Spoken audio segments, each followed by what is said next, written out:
The next morning, Luana woke to the gleam of warm orange sunbeams falling across the bed and the smell of food.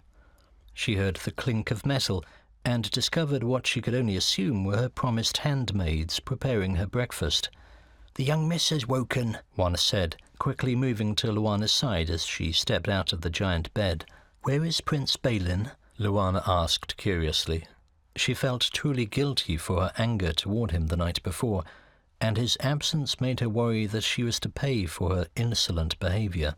"His Grace said to tell the young miss, should she ask, that he will return shortly. He has chosen to break his fast with the King and Queen this morning," said another maid who was laying out a tray of bread and cheese. It was hard for Luana to tell the maids apart. All three wore the same simple brown dress with cream-coloured cowls covering their hair completely. They were all so very plain that she could not determine any way to define one from the other. Luana walked to the small wooden table where a meal of bread, cheese, fruit, and a covered tray had been laid out. She sat down and uncovered the tray to reveal quail eggs. She simply adored quail eggs. Her father and mother would get them for her birthday, but hadn't been able to afford them the past few years. Did Prince Baylin do this? She pondered the eggs. No, surely quail eggs aren't a rarity at all within the castle. As she finished her meal, the chamber door opened and in walked a hunched-over, wrinkled old man in long blue robes.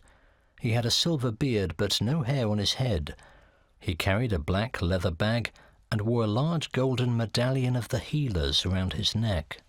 "He's ancient. He must be nearly 90 years old," Luana thought as she observed the man. He had a kind face, even with his cloudy grey eyes. Luana had heard that physicians were actually born into their profession, passed from father to son. There were certainly no female physicians, save midwives. The knowledge this elderly man possessed had been passed down through generations for thousands of years, and he appeared to carry the weight of that knowledge, and he hobbled, stooped over a cane toward her. "My dear," he creaked, "I am Master Keon, the royal physician. I've come to ensure last night's events were properly consummated." A flash of fear took Luana. She had heard rumours that bedwives who were unsuccessful in producing children were forced out of the castle in disgrace. Not even their families would take them. If that happened, she would have nowhere to go. My Lord Keon," she fumbled. "He is no lord, I assure you," Prince Baylin said as he walked through the door. "Master Keon, my account of the evening should be more than enough to confirm its success." Everyone bowed as Baylin crossed the room to Luana. She felt it was only right to display the same courtesies and bow. "Your Grace." He cupped her chin, turning her eyes to him. "You need not ever bow to me, my dear." There was a sad kindness in his eyes, and if it were possible, he was even more handsome by the light of the rising sun. "My prince," the physician squeaked as he shuffled towards Luana, "it is customary to examine the bedwife to ensure everything has gone according to order." Baylin protectively placed himself between Luana and the old man. "Are you telling me the word of your future king is not as accurate as your confounded instruments?" The anger in his tone threw off the old man. "At least allow me to examine the bed linens to make sure her maidenhood was properly taken." Luana sucked in a breath in fear.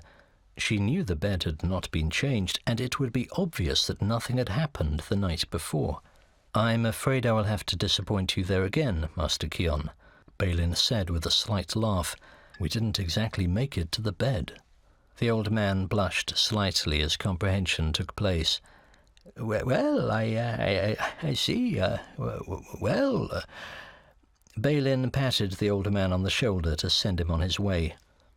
"Do not worry. I was there, you know. I can account for all that happened." Still flushed with embarrassment, the old man hobbled out of the room, mumbling under his breath. Luana stared in silence at Baylin as her maids cleared the table and bed linens. "Why?" she thought. "Why did he lie to protect me?" She shook off the sentiment with another thought. It was merely his pride. He didn't want to admit he had been denied. Baylin walked over to her and ran his hand down her shoulder and arm.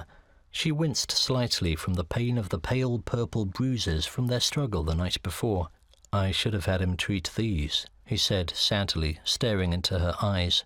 "It is fine," she replied stiffly, attempting to shake off his hand. His very touch was like the warmth of the sun. One of her handmaids laid out a beautiful gown of pale blue and gold. "I need to dress for the day." Luana made her way over to the handmaid. She hoped the excuse would give him reason to leave her to collect her thoughts.